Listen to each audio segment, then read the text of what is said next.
শুয়ে শুয়ে স্বপ্ন তো সবাই দেখে, কিন্তু যে স্বপ্ন তোমাকে শুতে দেয় না, যে স্বপ্ন তোমাকে সারা রাত জাগিয়ে তোলে, এবং সেই স্বপ্নকে অ্যাচিভ করার জন্য তুমি যদি তোমার বডিটাকে সেইভাবে তৈরি করতে পারো, তাহলে তুমি যেটাই চাইছো সেটাকেই তুমি অ্যাট্রাক্ট করতে পারবে। খুব ছোট্ট একটা এক্সাম্পল, ধরো একটি ছেলে মনে মনে ভাবলো সে বিদেশে পড়তে যাবে। এবার প্রথমেই সে বিদেশে পড়তে গেলে কী ধরনের অ্যাটিটিউড থাকা দরকার, কী ধরনের ডিসিপ্লিন থাকা দরকার, কী ধরনের লাইফস্টাইল থাকা দরকার, কী ধরনের রেগুলার রুটিন থাকা দরকার, সে যদি আগেই সেটাকে ফিল করতে পারে, ঠিক ওটা করার জন্য তার বিশ্বাসটা কাজ করা, হোপফুল থিঙ্কিং যেটাকে বলে, যে আমার হবে, আমার হবে, আমার হবে।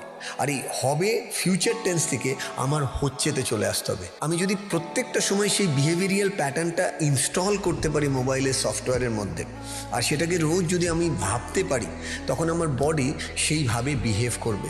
এটা যে কেউ যেখানে দাঁড়িয়ে আছেন আপনারা প্র্যাকটিস করে দেখতে পারেন। তুমি যেটা ভাববে তুমি সেটাই দেখবে। তার মানে তোমার ভিজুয়ালাইজেশন অ্যাকচুয়াল পারসেপশনের দ্বারা তোমাকে রিয়েলিটির সাথে কানেক্ট করা। অ্যাকচুয়াল রিয়েলিটি আমরা কেউ দেখছি না।